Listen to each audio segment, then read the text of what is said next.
पत्रकार मित्रांना मी पहिल्यांदा खूप धन्यवाद देतो। माझ्या राजकीय कारकिर्दीमध्ये मी खूप पत्रकार परिषदा घेतल्या नाहीत, पण मोजक्या वेळेस जेव्हा जेव्हा बोलण्याचा प्रसंग आला त्यावेळेस आपल्या सारख्या पत्रकारांनी आणि समाजामध्ये ज्या योग्य गोष्टी आहेत त्याच्यावर लक्ष केंद्रित करण्याची कामगिरी तुमच्या माध्यमातून झालेली आहे। आणि म्हणून मी आज माझा आपल्याशी बोलण्याचा निर्णय घेतलेला आहे। तर माझी सगळ्या पत्रकार बांधवांना पहिल्यांदा मी खूप धन्यवाद देतो, तुम्हाला नमस्कार करतो की गेल्या 25-30 वर्षाच्या राजकीय कारकिर्दीमध्ये जर मला आठवतंय मी 1990 साली अण्णासाहेब कॉलेजमध्ये प्रथम बिनविरोध सीआर झालो आणि 92 पासून NSYचा तालुका अध्यक्ष झालो। NSY म्हणजे काँग्रेस प्रेरित संघटना आणि काँग्रेसच्या छताखाली जवळजवळ युवक अध्यक्षपर्यंत मी संघटनेत काम केलं। नंतर 99 साली राष्ट्रवादी युवक काँग्रेसच्या नेतृत्वात काम करायला लागलो। त्याचं काम करत असताना संघटना सुरू केली आणि संघटना बांधणीचं काम केलं। त्यावेळेस विशेष करून खास करून दिलीप वळसे पाटलांचं नेतृत्व आम्ही मानून दीर्घकाळ काम केलं। एक काम करत असताना जर पूर्वीची परिस्थिती तुमच्या अनेक पत्रकारांच्या कदाचित लक्षात नसेल, लोकनेते किसनराव बानखिल यांचा हा तालुका त्या काळात त्यांच्या नावाने ओळखला जायचा आणि काँग्रेस आणि त्यावेळेस काँग्रेसचं काम करणं सुद्धा या परिसरामध्ये खूप अवघड असायचं। त्या काळामध्ये आमच्यासारखी तरुण पिढीला अनेक मी चेहरे एकत्र केले आणि नजीकच्या काळामध्ये संघटना बांधणीला सुरुवात केली। मला आठवतंय स्वर्गीय आमचे रामशेठ काळे असतील, आजचे देवदत्त निकम असतील, संभाजी काळे असतील, मी असेल, मच्छिंद्र टेमकर असेल, असे तालुक्यातले दिग्गज अनेक लोक होते का त्यांच्या माध्यमातून या तालुक्यामध्ये एक प्रभावी संघटना उभी केली काँग्रेस आणि राष्ट्रवादी काँग्रेसच्या माध्यमातून। पहिल्यांदा काँग्रेसमध्ये काम केलं, नंतर राष्ट्रवादी काँग्रेसमध्ये जेव्हा पवार साहेबांच्या नेतृत्वाखाली सगळं वळसे पाटील साहेबांनी निर्णय घेतला आणि आम्ही सगळेजण त्यांच्या कोणत्याही शब्दाला विरोध न करता आम्ही सक्षमपणे त्यांच्या पाठीमागे उभं राहिलो। त्याही काळात नंतर 2000 साधारण 99च्या नंतर ते राज्यामध्ये जी निवडणूक झाली ते निवडणुकीमध्ये ते मंत्री झाले आणि मंत्री झाल्याच्या कालावधीमध्ये तालुक्यात अनेक विकासाच्या कामांमध्ये आम्ही सगळ्यांनी हातभार लावला।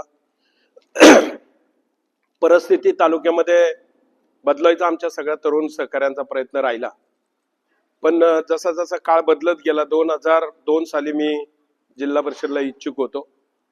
त्यावेळेस 2002 साली मला तिकीट मिळालं नाही, पण आम्ही सोबत विष्णू काका आणि मी इच्छुक असताना एकत्र फिरलो आणि विशेष म्हणजे तिकीट मागायला त्यांच्या सोबतच आम्ही एकत्र तिकीट मागायला आलं, कारण संघटनेचं स्वरूप त्यावेळेस आमच्या सगळ्या मंडळींच्या लक्षात होतं।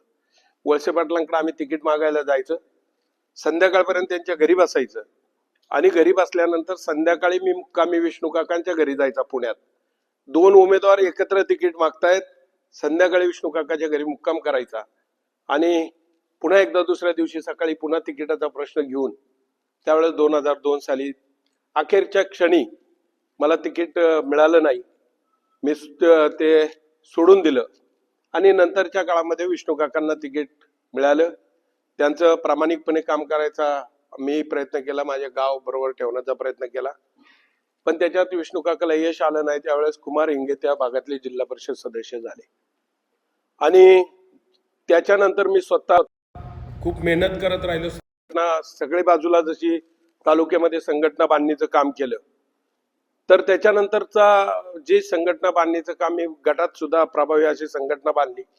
विशेष करून अनेक गावामध्ये निरगुड सरपासून निरगुड गावचं एकत्रीकरणावर भर गेला। त्यावेळेस आम्ही बाळासाहेब वळसे पाटील त्यावेळेस सरपंच पदाचे इच्छुक उमेदवार होते आणि गावची ग्रामपंचायत लागली होती, त्यांना जुळून घेऊन गाव एक करण्याचा प्रयत्न सुद्धा आम्ही त्या काळात माझ्या प्रमुख उपस्थित किंवा माझ्या पुढाकाराने वळसे पाटलांच्या समवेत निर्णय घेतले आणि एकदम बांधणी उत्तम प्रकारची करण्याचा प्रयत्न केला। 2007 साली मी जिल्हा परिषद मध्ये निवडणुकीला मला अवसरी पारगाव गटातून तिकीट पक्षाने जाहीर केलं आणि मला विशेष करून त्या अगोदरचा शिवसेनेचा तिथं कॅन्डिडेट निवडून आलेला होता. त्यावेळेस मी निवडून आलो आणि माझ्या सोबत असणारे बाळासाहेब वाघ आणि रामचंद्र ढोबळे या दोघांनाही घेऊन मी त्यावेळेस निवडून आलो. 2-2.5 हजाराच्या फरकाने काहीतरी निवडले आणि 2000 त्याच्यानंतर विधानसभेची 2009 साली निवडणूक लागली. तोपर्यंत सगळ्या निवडणुका आंबेगाव तालुक्यातली पहिल्यांदा दिलीप वळसे पाटील निवडून आले. त्यावेळेस साधारण एक 5-6 हजाराचं लीड होतं. दुसऱ्या निवडणुकीला 5-6 हजाराचं लीड होतं. अविनाश राणे उभे राहिले, त्याच्या शेवटच्या 99ला 16 हजाराचा फरक झाला. पण जेव्हा आम्ही सगळ्यांनी सूत्र हातात घेतली, मला 7 साली संधी मिळाली. त्यावेळेस 2009 साली एक निवडणूक विधानसभेची झाली. त्याच्यामध्ये आम्ही संघटनेच्या जोरावर इतकं प्रभावी काम केलं. वळसे पाटलांनी विकासाच्या माध्यमातून काम केलं, त्यांनी केलेल्या कामाच्या माध्यमातून आणि आमची नियोजनबद्ध संघटनेच्या माध्यमातून जवळजवळ माझ्या गटातून, म्हणजे मी ज्या गटात प्रतिनिधित्व 2007 साली केलं त्या गटातून 10.5 हजाराचं मताधिक्य मी वळसे पाटलांना त्यावेळेस आम्ही सगळ्या कार्यकर्त्यांच्या जोरावर मिळवून दिलं. त्याच्यानंतर 2012 साली माझा जिल्हा परिषदचा कालावधी संपला. जिल्हा परिषदचं काम करायला ज्यावेळेस मला संधी दिली, आपल्या सगळ्यांच्या आशीर्वादाने ताकदीने सकाळपासून संध्याकाळपर्यंत मिळालेली संधी लोकहितार्थ वापरायची, समाजामध्ये एक आदर्श घडून दाखवायचा आणि परिसरातले असणारे बॅक पडलेले प्रश्न पुढे घेऊन सोडवण्यासाठी प्रयत्न करायचा, ही माझी त्यावेळेस धारणा राहिली. आणि आजूबाजूला माझ्या मतदारसंघात 2-3 ग्रामपंचायत शिवसेनेच्या विचाराच्या होत्या. त्याच्यामध्ये लाखोनगाव असेल, खडकवाडी असेल किंवा अन्य धामणी आणि त्या परिसरातली ग्रामपंचायत असेल, या सगळ्यांना मी स्वतः जाऊन भेटलो. त्यांना विनंती केली का बाबांनो, मी मर्यादित काळासाठी जिल्हा परिषदला प्रतिनिधित्व करतोय, जर तुम्ही साथ दिली तर मला तुमच्याही गावामध्ये चांगलं काम करता येईल. माझं क्रेडिट मी जिल्हा परिषदचं असेल तर जिल्हा परिषद मधून मला मिळू द्या, विधानसभेचं असेल तर वळसे पाटलांना मिळू द्या, तुमच्या गावातलं क्रेडिट असेल तर तुमच्या ग्रामपंचायतला मिळू द्या, मला त्याच्यामध्ये जायचं नाही. फक्त या गावाचा कायापालट झाला पाहिजे म्हणून आम्ही सगळ्या मंडळींनी काम केलं. आणि बघता बघता माझ्या जी 21 गावं होती माझ्या मतदारसंघात, 21च्या 21 गावामध्ये जर तुम्ही आजही जाऊन बघितलं, शाळेची इमारत असेल, उत्तम प्रकारची शाळेची इमारत असेल, जिथं ग्रामपंचायतची व्यवस्था नसेल तिथं ग्रामपंचायतची इमारत असेल, बंदिस्त गटर असेल, रस्ते कॉन्क्रिटीकरण असेल किंवा प्राथमिक आरोग्य केंद्राची उपकेंद्राची इमारती असतील, ह्या सगळ्या पशुसंवर्धनच्या इमारती असतील, ह्या सगळ्या बांधण्याचा प्रयत्न त्या काळामध्ये पिकअप शेड पासून तर सगळ्या गोष्टी आम्ही करण्याचा प्रयत्न केला. विशेष करून दुर्लक्षित आमदार फंडातून जास्तचा सभामंडप, मंदिराला सभामंडप त्यावेळेस करता येत नव्हते, त्यावेळेस सगळ्यात जास्त सभामंडप मी माझ्या मतदारसंघात जवळजवळ 54 सभामंडप त्यावेळेस फक्त मतदारसंघात, तालुक्याच्या सगळ्या गावामध्ये मोठ्या प्रमाणात आम्ही निधी प्रत्येक गाव पुढे घेऊन जाण्यासाठी प्रयत्न केला. बघता बघता अशी प्रक्रिया झाली का 2012ला मला संपूर्ण तालुक्यातून कुठूनही उमेदवारी मिळावी, पण तुम्ही उमेदवार राहा असं लोकांचं मत होतं. त्यावेळेस मला ऐनवेळी काही सांगितलं गेलं, पण त्यावेळेस त्याच्यातून यशस्वी झालो नाही. 12ला मला तिकीट दिलं गेलं नाही. मी पहिल्यांदा कळंबमधून इच्छुक होतो, नंतरच्या आदिवासी भागातून त्यावेळेस ओपन सर्वसाधारण जागा आली होती तिथूनही इच्छुक होतो आणि मंचरमधून शेवटीचा. आणि मंचरच्या इतिहासामध्ये त्यावेळेस राष्ट्रवादी काँग्रेसच्या माध्यमातून पहिल्यांदा माताजी पोकरकर यांना निवडून आणण्यामध्ये आम्ही सगळे यशस्वी झालो. त्यावेळेस मी पहिल्यांदा फॉर्म भरल्यावर जाहीर केलं होतं की आत्ताचे हे सगळे उमेदवार 8 मतदारसंघातले उमेदवार 5 हजाराच्या फरकाने निवडून आणण्याची जबाबदारी आपल्या सगळ्यांची आहे. आणि सगळ्याच्या जीवावर त्यावेळेस आम्ही सगळ्या तरुण सहकाऱ्यांनी, ज्येष्ठ मार्गदर्शक त्याच्यामध्ये माऊली गावडे असतील, त्यावेळेस बाबूराव दादा असतील, बापू असतील, बापू इंगे पाटील असतील, हे सगळ्या ज्येष्ठांच्या सोबत काम करून एक चांगली टीम वर्क आम्ही तयार केला होता. आणि त्याच्यामध्ये मात्र ते निवडून आणल्याच्या नंतर मात्र अशी परिस्थिती निर्माण झाली का माझ्या संदर्भात चांगलं पाहिलं जात नव्हतं आणि फक्त कार्यकर्ता सांभाळावा असंच वातावरण होतं. आणि योगायोग म्हणा किंवा परिस्थिती बदललेली म्हणा, माझ्या तिकिटामध्ये ज्या अडचणी आल्या होत्या त्या काही काळाने ओपन झाल्या की तुम्हाला तिकीट कशामुळे दिलं गेलं नाही. आणि मग त्या गोष्टी सांगण्याचा प्रयत्न, नेत्यांपर्यंत पोहोचवण्याचा प्रयत्न केला. पण उलट असं झालं की नेत्यांकडून त्यावेळेस माझ्यावर तसा अन्याय झाला. नजीक अन्याय याच्यासाठी सांगतोय, कारण मी जेव्हा आत्ताची विधानसभा निवडणूक लागली होती तेव्हा वळसे पाटील आणि स्वतः किरणताईच्या समोर 2 ते 3 तास आमची चर्चा झाली आणि त्या चर्चेत मी सविस्तर त्यांच्याशी बोललो. त्याच्यातले बहुतांशी मुद्दे त्यांना मान्य होते की अरुणवर खरंच अन्याय झालेला आहे. मी त्यावेळेस स्पष्टपणाने त्यांना सांगितलं, राजकारणामध्ये माझं कुणी गॉडफादर असू शकत नाही, माझं कुणी बॉस असू शकत नाही, पण तुम्ही मात्र माझे बॉस आहात, तुम्ही माझे गॉडफादर आहात, हे मात्र नक्की सांगितलं होतं. मग तुम्ही सांगाल त्यावेळेस निश्चितपणे आम्ही तुमच्या शब्दाला मान देऊ. त्यात 2014 साली मला अचानकपणे पक्ष सोडून जावं लागलं. काही लोक माझ्या सोबत, मी पक्ष सोडायची माझी मानसिकता त्यावेळेस नव्हती, पण काही लोक मला खंडोबाच्या मंदिरात घेऊन गेले आणि खंडोबाच्या मंदिरामध्ये चांगलं मुठमुठ भंडारा त्यांनी उचलला आणि सांगितलं की आता सगळ्यांच्या मध्ये त्याला साक्षीदार स्वतः शिवाजीराव ढोबळे, आज ते राष्ट्रवादीत आहे, तुम्ही त्यांना कधी विचारू शकता. मी स्वतःहून या प्रक्रियेत गेलो नाही, पण ज्या घटना घडल्यात ती वस्तुस्थिती आहे. 14ला मी दादांच्या नेतृत्वात काम केलं, दादांनी सुद्धा मला इतका जीव लावला.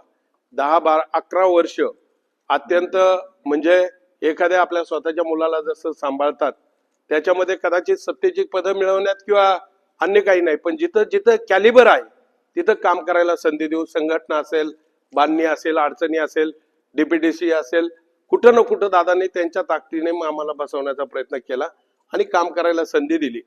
पण नंतरच्या काळामध्ये आत्ताची परिस्थिती बदलली. राज्यात 3 पक्षाचं सरकार आलं, भाजप, राष्ट्रवादी आणि शिवसेनेचं सरकार आलं. अचानकपणे वरच्या पातळीवर निर्णय झाला आणि शिवाजी आढळराव पाटलांनी राष्ट्रवादी काँग्रेसमध्ये जाऊन लढावा असं शिंदे साहेबांचा आदेश आला आणि त्या आदेशानुसार त्यांनी डिसिजन घेतला आणि डिसिजन घेतल्यावर आम्ही सगळ्या कार्यकर्त्यांनी कोणती मागं पुढं न पाहता डोळे झाकून त्यांच्या बरोबर उभं राहण्याचं आम्ही सगळ्यांनी ठरवलं. त्याच कालावधीमध्ये माझा थोडासा आजारपणाचा कालावधी 1 वर्षाचा 1.25 वर्षाचा राहिला. तितकंच मला मोठ्या प्रमाणात लोकसभेलाही काम करता आलं नाही, भाषणं काही जास्त प्रमाणात करता आली नाही, पण त्यावेळेस प्रत्यक्ष हजर राहून जिथं जिथं काम करता येईल तिथं प्रयत्न मी केला आणि त्याच्यानंतर थोड्याच दिवसामध्ये त्याच्यामध्ये आढळराव पाटलांना अपयश आलं, पण त्यांनी मानून जसं ठरलं राहिले तर राष्ट्रवादी काँग्रेस पक्षामध्ये ते काम करत राहिले. आम्ही सगळे मंडळी तसेच काम करत राहिले. नजीकच्या काळात विधानसभा निवडणूक आली त्यावेळेस वळसे पाटलांनी सविस्तर आमच्याशी या सगळ्या चर्चा केल्याच्या नंतर आम्ही निश्चितपणे त्यांचं काम प्रामाणिकपणे केलंय. माझ्या आजही गावामधून त्यावेळेस मी त्यांना स्पष्टपणाने काही भूमिका मांडल्या होत्या, त्यावेळेस त्यांना सांगितलं होतं तालुक्याची अशी परिस्थिती आहे. स्पष्ट भूमिका मांडल्यावर त्यावेळेस 400चं लीड देण्यामध्ये मी गावामध्ये यशस्वी झालो सगळ्यांच्या साथीने. असं मी म्हणणार नाही का ती फक्त शिवसेनेची मतं होती, राष्ट्रवादी आणि शिवसेनेची मतं एकत्र करून सगळ्यांनी 400 मताचं मताधिक्य देण्याचा प्रयत्न केला आणि थोड्याशा मतांनी विधानसभेमध्ये जिंकून आले वळसे पाटील. परिणामी त्यांच्या पाठीमागे आम्ही आजपर्यंत कधी निवडणूक लढावी की नाही लढावी हा कधी विचार माझ्या डोक्यात घोळत नव्हता, पण आजारपणातून मी थोडस क्लिअरिटी आली आणि योगायोग म्हणा किंवा कदाचित नीतीच्या मनात काय असेल म्हणून त्यांनी सर्वसाधारणची जागा आली म्हणून निवडणूक लढवण्याचा माझा निर्णय झाला. मी पहिल्या 2-5 दिवसामध्ये वळसे पाटलांच्या समोर जाऊन मी इच्छुक आहे आणि मला या विभागाचं नेतृत्व करायला संधी द्या, का जेणेकरून आपण, जसं मी पूर्वीच त्यांना स्पष्टपणाने सांगितलं होतं का साहेब मी फक्त तुम्हाला मदत करतो म्हणजे तुम्ही मला काय देणार आहात घेणार आहात असं म्हणून नाही, पण तुमचा आजारपणाचा कालावधी होता, तुम्ही ह्या निवडणुकीमध्ये खूपसा असा बॅक होता आणि तो भरून काढायचा असेल तर आयुष्यामध्ये एखादी, मला असं वाटलं की मी राष्ट्रवादी जेव्हा सोडली त्यावेळेस माझ्या आयुष्यातली काही चूक झाली, म्हणून ती चूक भरून पुन्हा एकदा चांगल्या मोकळ्या मनानं लोकांमध्ये काम करायचं आणि या संघटनेला बळ देऊन या तालुक्याच्या विकासाबरोबर जायचं ही माझी संकल्पना होती. पण आज रोजी मी गेले काही दिवस जे ऐकतोय, चाललंय, चर्चा चालल्यात, माझ्या गटात वळसे पाटलांनी सांगितलं तू तुझ्या गटात काम कर. मी गट सोडून गेल्या 8 महिने कोणत्याही गावात आजपर्यंत जाऊन सभा आणि मीटिंग घेतली नाही. सुख दुःखाचा कार्यक्रम वगळता, सुख दुःख म्हणजे काय मला दसक्रिया माहिती, या सुख दुःखाच्या पर्सनली कार्यक्रम सोडले तर मी कोणत्याही गावात कार्यक्रमाला गेलो नाही, मतदारसंघात काम करत राहिलो. योगायोगाने निवडणुकीमध्ये ही सीट ओपन आल्यामुळं आणखीनच लोकांचा ओघ वाढला, ओढ वाढला का पुन्हा एकदा मला संधी मिळेल अशी भावना लोकांच्या मनामध्ये झाली आणि तुम्ही उभंच राहा अशी एक भावना उभी राहिली. नजीकच्या काळामध्ये विवेक वळसे पाटील ज्यावेळेस मला 2007 साली जिल्हा परिषदला संधी मिळाली, माझं स्वतः मी संघटनेचा राजीनामा दिला आणि विवेकला जिल्हा परिषदला आपलं जिल्हा परिषदच आलं, त्याला युवक काँग्रेसचा अध्यक्ष, युवक राष्ट्रवादीचा अध्यक्ष करायचं. त्याला काही काळ केल्यानंतर योगायोग म्हणा किंवा कदाचित त्याची असणारी ताकदीच्या जोरावर त्याला खरेदी विक्री संघाचं अध्यक्षपद मिळालं. नंतर 5 वर्ष काम करायला मिळालं. नंतर शरद बँकेचं 5 वर्ष काम करायला मिळालं. नंतर जिल्हा परिषदचं 5 वर्ष काम करायला मिळालं. आज अखेरपर्यंत संघटनेत 2-5 वर्ष काम केल्याच्या नंतर त्यांना 15-20 वर्ष संधी मिळाली. मी मात्र 25 वर्ष वळसे पाटलांच्या एक विचारानं आणि जबाबदारीनं जोडीने काम केलं. त्यावेळेस मला संधी घेतलेली, मला सहकारात इंटरेस्ट नव्हता, अन्य गोष्टीमध्ये फारसा इंटरेस्ट नव्हता. उलटा आम्हाला संधी आली तर आम्ही सगळ्या युवक काँग्रेसवाल्यांनी सांगितलं, स्वर्गीय रामशेठ आणि देवदत्तला, कारण आम्ही सुरुवातीपासून सगळे काम करणारे कार्यकर्ते होतो, त्यांना जे तिथं काम करायला संधी दिली. आणि आज रोजी मी फक्त जिल्हा परिषदला काम केले 1 वर्ष. माझ्या 35 वर्षाच्या राजकारणामध्ये मी फक्त जिल्हा परिषदला काम केलंय, अन्य कोणती संधी घेतली नाही. आता मला असं वाटलं की आता मला नक्की हे संधी देतील, पण सगळ्या बर्ताव पाहिले तर गेल्या काही दिवसामध्ये काही नवीन कामाची भूमिपूजन आणि उद्घाटनाच्या संदर्भात पार्टी लेवलला नारळ फोडले गेले. एकाही कार्यक्रमाला मला मी नाही येईल याचीच काळजी घेतली, मला निमंत्रित केलं गेलं नाही. आणि काही स्थानिक पातळीवर कोणी बोलवलं असेल पण द्यायच्यात, पण ते पाहता पाहता मला असं चित्र निदर्शनास आलं की पक्षाच्या बैठका आणि या सगळ्या गोष्टीमध्ये मला दुय्यम स्थान, म्हणजे न बोलावल्यासारखं, पार्टीत असून जर पार्टीमध्ये नसल्यासारखं जर तुम्हाला वागणूक देत असतील तर मला आता आपल्या सगळ्यांच्या पुढे एवढीच मत व्यक्त करायचंय का, एकतर सोशल ऍक्टिव्हिटीमध्ये मी दीर्घकाळ काम केलंय, 35 वर्ष काम केलंय, पण मला असं वाटतंय की मला संधी मिळावी. लोकांचा अट्टास आहे, रेटा आहे, आणि जर हे सगळे कुणी या गोष्टीकडे पाहत नसतील तर माझ्या पुढे 2च पर्याय शिल्लक राहिलेत. एकतर सलेंडर व्हावं लागेल किंवा राजकारणातून परिपूर्ण थांबावं लागेल, अन्यथा काही भूमिका घ्यायच्या असेल तर लढावं लागेल. लढावं या मरावं या 2च भूमिका शिल्लक आहेत. आणि म्हणून ही सगळ्या गोष्टीची आपल्याशी चर्चा करावी, म्हणून मोकळ्या मनाने चर्चा करावी. तुम्ही दिलेली साथ मी पाहिलेली आहे, तुम्ही माझ्या चांगल्या वाईट काळातले सगळे सहकारी आहेत. ऐकीव गोष्टीवर आणि भक्कमपणे साथ देण्याच्या प्रक्रियेवर तुम्ही माझ्या आजपर्यंत राहिलेत. माझी अपेक्षाच आहे की तुम्ही निश्चितपणे या गोष्टीतून मला काय मार्ग असावा, मी काय करावं. आता माझे तसेही पण सगळ्या बाजूने लढण्याचे किंवा पक्षाच्या वतीने उमेदवारी मिळवण्याचे संकेत जवळजवळ शून्य झालेले आहेत. कारण वळसे पाटलांनी ज्यावेळेस एक मीटिंग पारगावला घेतली त्यावेळेस पारगावचे वळसे पाटलांनी मला सांगितलं नाही, पण पारगावचे जे कार्यकर्ते मीटिंगला होते त्यांनी स्पष्टपणाने सांगितलंय का विवेक वळसे पाटील तिकीट आम्ही फायनल आहे तुम्ही समजा आणि तुम्ही जोशानं काम करा. या परिस्थितीमध्ये मी काय निर्णय घ्यावा हा मला सुचत नाही. म्हणून निश्चितपणे आपल्या दरबारात येण्याचा माझा प्रयत्न राहिलेला आहे. आपण सगळे माझे सहकारी मला याच्यातून योग्य मार्गदर्शन कराल. एकतर मी ह्या राजकीय प्रक्रियेत राहील अथवा न राहील, या 2च व्यवस्थेमध्ये मी आहे. आणि अन्य मी आज अखेरपर्यंत कोणी अनेक लोकांनी चर्चा केल्या, कोणत्या पक्षाशी हे बोलतात का, कोणत्या पक्षाशी चालतात का, यांनी काय केलं त्यांनी काय केलं, ह्या गोष्टीवर मी फारसं कोणाशी विचारणा केली नाही आणि इन्क्वायरी पण केली नाही. पण आज मला हे गरज वाटली की आपल्याशी बोलावं, अन्यथा माझी आयुष्यातली चूक ठरू शकते आणि म्हणून आपल्याशी बोलायला मी आलोय. आपल्या मनामध्ये काही संकल्पना असतील तर निश्चितपणे मला मार्गदर्शन करावं की जे करून तुमचा एक सहकारी म्हणून उद्याच्या काळामध्ये या समाजातला घटक म्हणून काही काळ काम करायला संधी मिळाली तर मी चांगलं काम करू शकतोय. ही प्रतिमा जेव्हा मी घेऊन जातोय त्यावेळेस आपल्या सगळ्यांच्या मार्गदर्शनाची मला गरज वाटते, म्हणून मी आपल्या समोर आहे. काही विचारायचं असेल तर नक्की आपण विचारा, अन्यथा एवढा समजा आता अंतिम टप्प्यात येतो, म्हणजे समजा पक्षावर नाराजी व्यक्त केली एकंदर, तर म्हणजे असं नेमकं काय घडलं काय एवढं म्हणजे तुम्ही एकदम असा अन्याय केला नाही, आता असं बोलताय? नाही, आता काय झालं, जेव्हा मी हे सगळं काम करायला लागलो त्यावेळेस माझे सगळे सहकारी सांगत होते की तुम्ही दादांच्या पाठीमागे तुम्ही डोळे बंद करून तुम्ही सगळे गेलेत, त्यावेळेस तुम्ही हा पक्ष तुम्ही शिवसेनेतच थांबा. परंतु आम्ही सगळ्यांनी ठरवलं होतं आपलं राजकारणाचं काही झालं तरी आपण त्यांच्या सोबत जायचं. ते राष्ट्रवादीत गेले तर राष्ट्रवादीत जायचं. आणि इथं आल्यावर वळसे पाटलांच्या वागण्यावरून असं वाटलं की आता सगळेजण सुरळीतपणे काम करतील, पुन्हा एकदा मागचे दिवस आहेत ते पुन्हा चांगले होतील अशी भावना त्याच्यामध्ये होते, म्हणून मला ते वाटलं होतं. पण आता ही सगळी परिस्थिती पाहिल्यावर मला ते वाटत नाही, असं माझं स्वतःचं मत आहे. आपल्याकडे काही माहिती असली तर नक्की सांगा.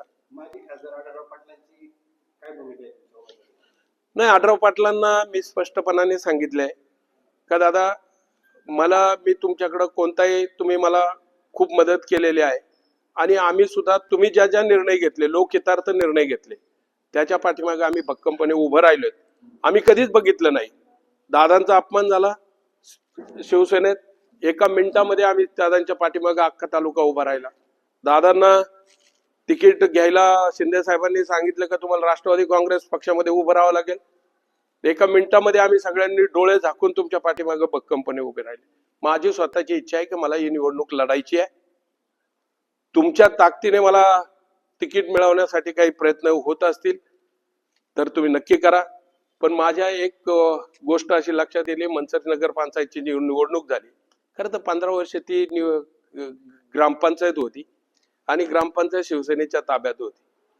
जेव्हा ओरिजिनल निवडणूक चालू झाली तेव्हा निगोशिएट गोष्ट नेत्यांबरोबर का कार्यकर्त्यांनी कोणाबरोबर करायचा हा प्रसंग आला. त्यांनी लढाई करून करून करून 1-2 सीटं त्यांना त्यांच्या जवळचे कोण साथीदार असतील त्यांना मिळाली. पण अन्य अनेक लोक असे होते, त्यांचा सख्खा भाचा होता, त्यांनी या राजकारणापासून त्यांना ते न्याय देऊ शकले नाही. त्यांनी थांबायला सांगितलं, कारण त्या तोडीचे कार्यकर्ते पक्षात होते. आज मात्र मला तसं दिसत नाही. एका बाजूला शिवाजी आढरावांची स्वतःच्या भाच्याला, सख्या भाच्याला थांबवायची मानसिक तयारी आहे, पण दुसऱ्या बाजूला तसे प्रयत्न मला दिसत नाहीत. ते प्रोत्साहन करताना दिसत आहेत, म्हणून माझं स्वतःचं मत बनलेलं आहे. तुम्ही म्हटले लढावे की मारावे या दोन भूमिका आहेत. तुम्हाला इतरत्र काही ऑफर आहेत का इतर पक्षाच्या? नाही, मला आजपर्यंत मी पहिले सांगितलं, तुम्हाला स्पष्टपणाने सांगितलं, कोणत्याही पक्षाकडे मी विनंती केली नाही आणि काही ऑफरही मागितले नाही. पण समजा ह्या परिस्थितीमध्ये मला जर डिसिजन थांबायचं ठरलं तर निश्चितपणे माझ्या पुढे फार प्रश्न असतील असं नाही. आपलं राजकीय करिअर बाजूला ठेवून थांबावं लागेल. आणि जर लढायचं ठरलं, वेगळी आघाडी होती 3 पक्षांची, त्यावर तुमची चर्चा तुमच्या नावाची पण आहे.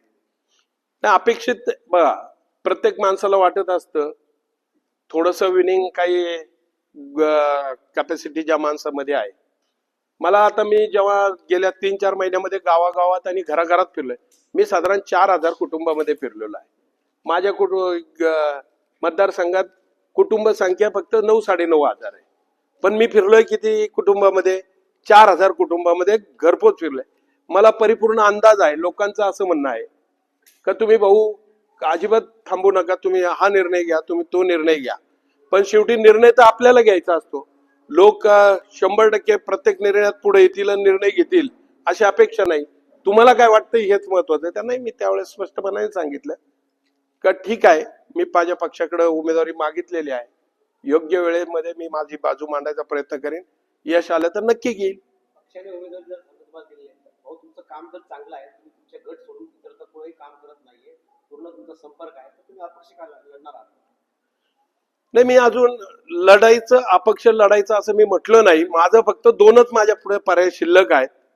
एक तर राजकारणातून थांबून जावं, कारण आता याच्यानंतर मी काय निवडणुकीला उभा राहू शकत नाही. वय परत्वे बदल पाहिले तर माझं वय साधारण 53-54 दरम्यान आहे.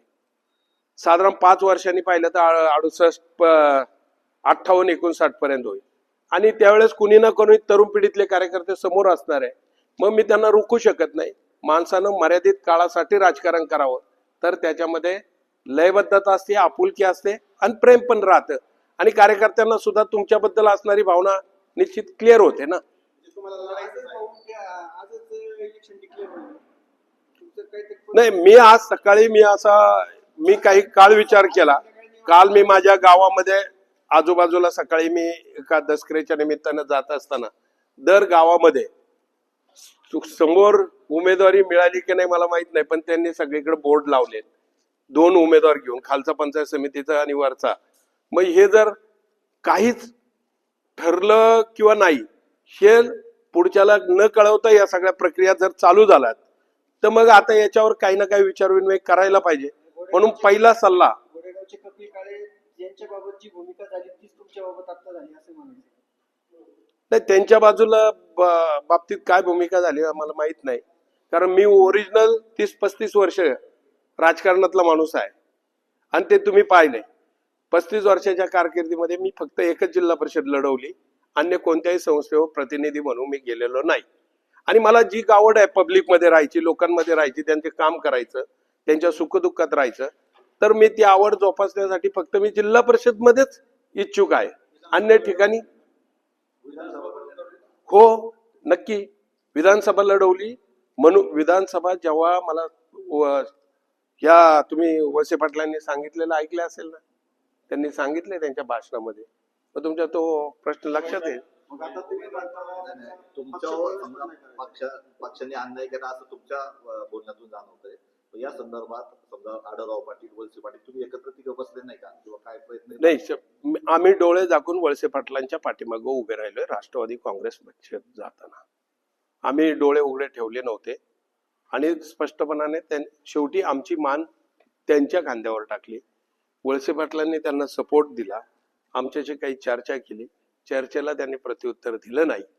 आता जर एखादी चर्चा केली, त्यांनी लढावं का न लढावं हे मत सुद्धा मांडलं नाही आज अखेरपर्यंत.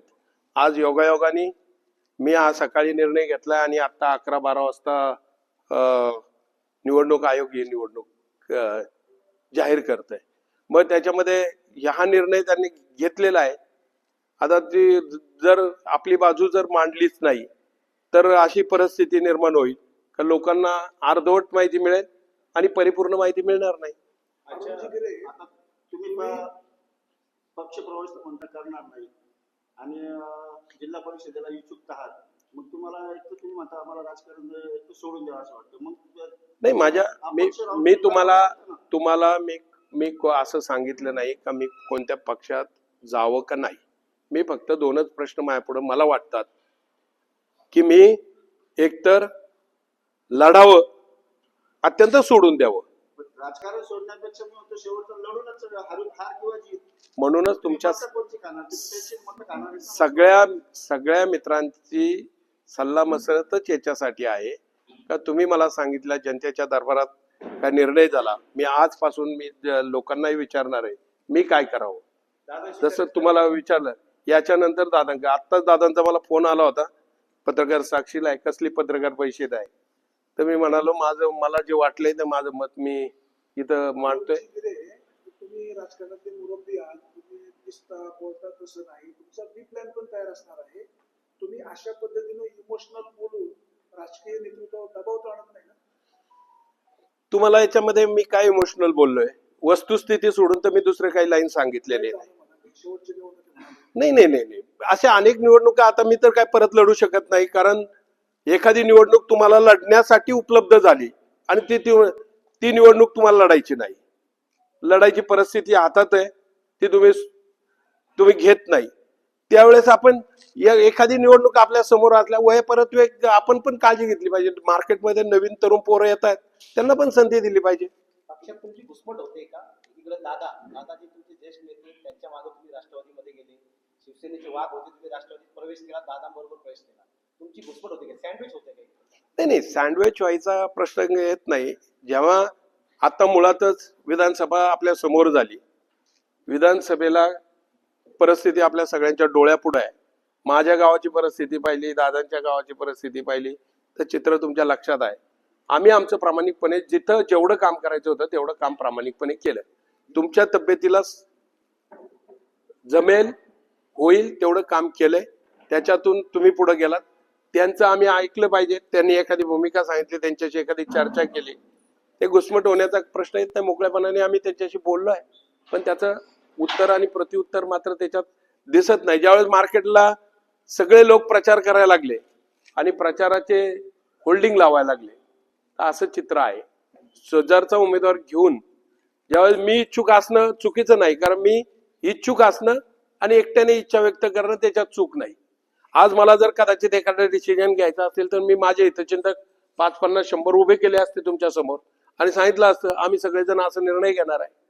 मी इच्छुक आहे हे सांगायचं काही कारण नाही. हे माझ्या नेत्यांनाही मी सांगितलंय, आजही सांगतोय, कालही सांगितलं होतं, उद्याही तेच सांगणार त्याच्या काय. पण जेव्हा अशी परिस्थिती तयार होते जिथं हे सगळं मान्य व्हायला पाहिजे तिथं मान्य होत नाही, त्यावेळेस अशी परिस्थिती तयार झाली की एकतर निवडणूक लढवायची असेल तर लढावी लागेल आणि नसेल, या सगळ्या सहन होत नसेल तर थांबावं लागेल. हे दोनच पर्याय माझ्यापुढे शिल्लक आहे. तुमचे सहकारी वळसे पाटील हे प्रचार करतात, त्यांनी बोर्ड लावले. तुमचे राजकीय शिष्य रवी वळसे त्यांनी पण प्रचार सुरू केला, त्यांची उमेदवारी फायनल असं बोललं जातं. मग तुम्ही या दोन उमेदवारांमध्ये तिसरे उमेदवार म्हणून भूमिका घेणार की यापैकी एखाद्याला पाठिंबा हेच मी उद्या जनतेत जाणार आहे. उद्यापासून आजचा दिवस तुमच्यासाठी, पहिल्यांदा तुमच्यासाठी दिलाय. मला ज्यांच्याकडे मी गेलो का बाबा त्यांना असं वाटत होतं मला आज उमेदवारी मिळेल आणि उद्या उमेदवार म्हणून मी त्यांच्या पुढे येईल, त्यांना मी सांगणार आहे का अशी अशी परिस्थिती, आता उमेदवारीच्या पार गेलेलो आहे, आता मला उमेदवारी मिळणार नाही. एकतर उमेदवारी न मिळालं तर मी काय करावं आणि उमेदवारी लढावं का नाही लढावं याच्यावरच मी काम करणार आहे. तुम्ही एक भंडाराचा विषय घेतला, तुम्ही शिवसेनेत जाताना तुमच्या सोबत बरेच जण होते, ते कोण होते आणि काय ते प्रसंग होता? विशेष करून वळसे पाटलांना हे सगळे माहित आहे. आता काय त्या जुन्या जनतेला माहिती. जुन्या विषयावर खूप चर्चा करून व्यक्तिगत दोषारोपण करण्यामध्ये काय अर्थ नाही. पण घटना माझ्या संदर्भात घडली होती. मला असं वाटत होतं की लोकांना वाटायचं की मी वळसे पाटलांना स्वतः सोडून गेलोय, त्यांच्याकडं मी एखाद्या आमदारकीचं तिकीट मिळावं म्हणून गेलोय, असं जे वाटत होतं ती तशी परिस्थिती नव्हती. मला ते अचानकपणे ती बाजू अंगावर घ्यावी लागली आणि त्याची जबाबदारी शिवाजी आढळराव पाटलांनी माझ्यावर टाकली होती आणि मला त्या प्रसंगात नाही म्हणू शकलो नाही, म्हणून मला लढावं लागलं. वळसे पाटील जे बोलले होते उमेदवार आम्ही तुम्हाला करू होतो, त्या प्रक्रियेचा तुम्ही पण एक भाग होते. नाही, आता ते कोणाबद्दल बोलले त्याच्याबद्दल मला जास्तच माहित नाही, पण ते जे असेल तर कदाचित त्यांच्या मनामध्ये काय असेल मला नाही वाटत त्यांच्या मनामध्ये तसं असेल. त्यांच्या मनामध्ये चांगले पण विषय असू शकतात. अरुणजी गिरे, आता तुम्ही लोकसभेच्या तोंडावर राष्ट्रवादी काँग्रेसमध्ये आलात, लोकसभेला शिवाजी आढळरावांचा पराभव झाला, विधानसभेला तुम्ही सक्रिय फारसे राहिला नाहीत, वळसे पाटलांचं मत घडलं आणि त्याच्यामुळे थोडस तुमच्यावर अविश्वास दाखवला जातो. नाही, मी जेव्हा वळसे पाटलांची लोकसभेला आल्याच्या नंतर वळसे पाटलांची मी का बोललो, त्यांनी मला फक्त गटात काम करायला सांगितलं. स्पष्टपणाने मी सांगितलं होतं का मी एकटा कुठं फिरणार नाही, कारण माझी तब्येत बरी नाही. दुसरं कारण, मी नवीन तुमच्यात आलोय, उद्या तुम्हाला मताधिक्य कमी झालं तर याचं सगळं खापर माझ्यावर येईल. सोबत कोण असावं तर त्यांनी बंटी पाटलांचं त्यावेळेस नाव सुचवलं होतं, तुम्ही दोघे एकत्र काम करा. याच्यामध्ये आम्हाला एकत्र येण्यामध्ये त्यांनी ती परिस्थिती जिथं केली, जिथं येऊन दिलं तिथं आलो. बाकीच्या ठिकाणी बळच बोलून मी बळच जाणार नव्हतो, हे वळसे पाटलांना मी चर्चा केली होती. मी त्यांना स्पष्टपणाने सांगितलं माझ्या गावातून मी तुम्हाला 400चं लीड देऊ शकतो आणि ते मी देण्यामध्ये यशस्वी झालोय. आज नाही सांगत, उद्या गणपती बाप्पाच्या साक्षीने तुम्ही विचारलं, गावात मी मिटिंग घेऊन स्पष्ट सांगितलंय, कारण आम्ही श्रद्धेने काम करणारी माणसं आहे, आम्ही लोभाने काम करणारी माणसं नाही. एक प्रश्न, तुम्हाला राष्ट्रवादी काँग्रेसने उमेदवारी दिली नाही तर राष्ट्रवादी काँग्रेस सोडणार का, आणि उमेदवारी दिली तर राष्ट्रवादी काँग्रेसवर थांबणार? हेच मी आपल्या सगळ्या मित्रांना विचारू इच्छितो. मी एकतर राजकारण करावं की नाही या संदर्भात तुमचा मला सल्ला हवाय. आणखी दुसरा चॅनल आहे माझ्याकडं का पब्लिक आहे का जे मला सातत्याने म्हणत होते भाऊ तुम्हाला उभं राहायचंय, त्यांना पण मी एकदा विचारणार आहे. तर काही आजपासून सुरू करणार आहे, पुढचे 1-2 दिवस त्यांना विचारतो मी काय करावं या परिस्थितीमध्ये. शेवटी एकट्याला एखादा निर्णय व्यक्तिगत जीवनातला असता तर मी तो 100% घेतला असता, पण अनेक लोकांची माझ्याशी कनेक्ट जुळलेले आहेत, त्यांना काय वाटतंय हे पण मला तपासलं पाहिजे. कारण शेवटी नेता नुसता एकटा असू शकत नाही, त्याला साथ देणारे अनेक कार्यकर्ते असले त्याला समाजकारणात महत्वाचं स्थान आहे. तुम्हाला असं वाटत नाही का बुवा नेमकं पक्षाने डावललं पण आपल्याकडून काही चुकलं असावं असं वाटत नाही नाही, माझं तेच आहे, मत आहे. जर माझं चुकीचं असेल तर खुल्लेपणाने सांगितलं. आजही तुम्ही सांगितलं तर मोकळेपणाने, तुमच्या मार्फत मोकळेपणाने मानायला तयार आहे. वळसे पाटलांना मी स्वतः जाऊन विचारलं, साहेब तुम्हाला वाटतंय की माझी काही चूक आहे, तुमचं काम प्रामाणिकपणे केलं नाही, तर त्यांनी मला स्पष्टपणाने सांगितलंय तू काम प्रामाणिकपणे केलेलं आहे, तुझ्याकडून कोणत्याही प्रकारची चूक नाही. मग आता मनात आणायचं कारण नाही, त्यांच्याविषयी वाईट चिंतायचं काही कारण नाही. आपल्या मनात आलं, ही भावना माझ्या मनात राहिली. आता माणगाव तारखेवाडी करता तर तुम्हाला जनसमर्थन पण चांगलं आहे. मग जर तुम्ही जनतेमध्ये तुम्हाला आम्ही जाणारच आहे. मग जनतेने जर तुम्हाला अपक्ष उभं राहायला सांगितलं तर कदाचित त्यांचं मत समजून घेणं पहिलं गरजेचं आहे. मत आपण मांडलं तर मग विचारण्यात काय अर्थ राहील. उमेदवारी अजून जाहीर नाही राष्ट्रवादी काँग्रेसची, तुम्हाला काही आशा आहे का तुमचं नाव येऊ शकेल? उमेदवारी आजच्या परिस्थितीमध्ये मला उमेदवारी जाहीर दिसली म्हणूनच मी पत्रकार परिषद घेतली. अन्यथा कारण अशीच उमेदवारी सगळीकडे जाहीर केलेली आहे. पक्ष एवढा मोठा पक्ष अशा विचाराने कधी गपचिप मध्ये उमेदवारी जाहीर करत नाही. पलीकडे गेलं, तुम्हाला विचारलं का कळंब राजनी गटामध्ये कोण उमेदवार आहे राष्ट्रवादीचं, तर तुम्हाला माहित आहे का कोणी कोण आहे उमेदवार? तुलसी भोरेंचं नाव जर या लोकांची नावं ते अधिकृत जाहीर नाही. अधिकृत जाहीर नाही हे जरी म्हटले असले तर राजरोजपणे पक्षाच्या चिन्हावर काम करतायत. पंचायत समिती आणि जिल्हा परिषदचा उमेदवार एकत्र काम करतोय, याचा अर्थच असा आहे की प्रत्यक्ष ती जाहीर झालेली आहे. माझे खासदार शिवाजीराव आढळराव पाटील आणि तुम्ही भविष्याच्या राजकारणात काही एकत्रित निर्णय घेणार आहात त्याची काही चर्चा? नाही, मी आता त्यांच्याशी आज अखेर जसं तुमच्यावर बोलल्याच्या नंतर त्यांना बोलून तर पहिला फायदा नाही. तुमच्या बोलल्यानंतर मी त्यांनाही जाऊन भेटणार आहे, त्यांनाही विचारणार आहे, दादा माझी अशी पोझिशन आहे. त्यांना उमेदवार निवड प्रक्रियेत आढळराव पाटील यांना कुठेतरी डावलं जाते. नाही, मला जे दिसलं, मी तुम्हाला मगाशी सांगितलं त्या प्रश्नाचं उत्तर रिपीट करत नाही. नगरपंचायतच्या याच्यामध्ये लोक म्हणतायत का फक्त दादांना त्यांच्या सोबत असणाऱ्या 2च कार्यकर्त्यांना उमेदवारी देऊ शकले, साध्या भाच्याला पण उमेदवारी देऊ शकले नाहीत, हे लोक म्हणतायत. त्यांच्याबद्दल जर त्यांची अशी परिस्थिती झाली का त्यांच्या भाच्याला उमेदवारी देऊ शकले नाहीत, ही चर्चा ही समाजासाठी समजून घेण्याची आहे.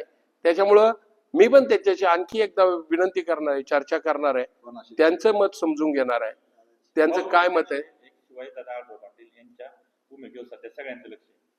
तुम्ही दादांसोबत राष्ट्रवादीमध्ये आले तर येत असताना जे काही नेते सोबत आले ते सगळे आले, त्यांना कुठेतरी मंच नगरपंचायतीमध्ये असेल कुठेतरी डावलण्यात आलं. त्याचबरोबर आता जिल्हा परिषदेला जर पाहिलं तर राष्ट्रवादीने परस्पर उमेदवारी जाहीर करून टाकली. मग हे सगळं असताना दादाची कुठेतरी कुसंवाद होती, दादाला डावललं जाते. मग दादा त्या पक्षामध्ये का थांबले, का त्यांची मजबुरी? नाही, मजबुरी काय असायचं कारण नाही. कदाचित त्यांच्या आणि वळसे पाटलांचे सलोख्याचे संबंध असेल आणि त्यांना असं वाटत होतं की त्यांच्या निवडणुकीला वळसे पाटील आजारी असल्यामुळे त्यांनी त्यांच्या विरोधात काम नाही केलं, तर त्यांना असं वाटत नाही की या अशी परिस्थिती सुधरेल. पण या परिस्थिती सुधारण्याच्या पाठीमागे त्यांचं मत काय मलाही माहित नाही. त्याच्यातले किती उमेदवार दादांनी निश्चित केलेत आता. एक शेवटचा प्रश्न, अपक्ष की राष्ट्रवादी काँग्रेस? नाही, लढणार किंवा नाही, हेच 2च गोष्टी आहे. बी प्लॅन ठरलेला आहे, खरं काय सांगितलं नाही? बी प्लॅन ठरायचा प्रश्न येत नाही. खरं असतं तर तुमच्या पुढे सांगितलं असतं. पण तुमच्या पंचायत- बोलण्यावर असं ते समजतं का तुम्ही अपक्ष उभे राहणार आहे? हे मी लोकांना विचारून ठरवणार आहे. त्यांच्या मतावर माझं समजून घेऊनच माझं मत व्यक्त करणार. एक शेवटचा भाजपबरोबर पण नाव जोडलं जाते, भाजप पक्षाबरोबर पण नाव जोडलं जाते. मला तरी माहित नाही, आता अनेक पक्षांना वाटतही असेल, कदाचित मी त्या योग्यतेचा असेल म्हणून ते चर्चाही करत असतील. पंचायत समितीला सुषमाताई गिरे तुमच्या मिसेसला पंचायत समितीचं तिकीट देऊ इच्छितात अशी चर्चा आहे राष्ट्रवादी, तर त्याबाबत काय नेमकं स्पष्ट बोलू? नाही, मुळात तिला कोणत्याही राजकारणामध्ये इंटरेस्ट नाही. तिचं स्वतः आमच्या कुटुंबामध्ये आम्ही व्यक्ती स्वतंत्र आहे. तिला जे आवडेल तिने ती करायचं. तिला राजकारण आवडत नाही, त्याच्यामुळे राजकारणामध्ये ती कुठं नसते. आणि पदाच्या बदल्यात पद घेणं हे आजपर्यंत आम्हाला अजिबात कधी मान्य झालं नाही किंवा आमच्या कुटुंबाने कधी केलंच नाही. त्याच्यामुळे त्या भानगडीत आम्ही पडलोही नाही ना आम्हाला कोणी सांगितलंही नाही. तो हा त्याच्यातलं उत्तर आहे. तुमचा राष्ट्रवादी काँग्रेस हा पक्ष आहे, तुमच्या गळ्यामध्ये मात्र पक्षाचंच काम. पक्षाचा नाही, पक्षाची मी पत्रकार परिषद पक्ष म्हणून जर घेत असतो तर पक्षाचाच स्कार्फ असता. मला पक्ष पत्रकार परिषद घेताना अध्यक्षांची परवानगी काढावी लागते आणि नंतर पक्ष पत्रकार परिषद घेता येते. आज मी माझ्या व्यक्ती स्वातंत्र्यामध्ये व्यक्ती म्हणून पत्रकार परिषद घेतोय आणि मी फक्त तुम्ही माझ्या जीवाभावाचे सहकारी आहेत. समाजातला तिसरा डोळा आहे.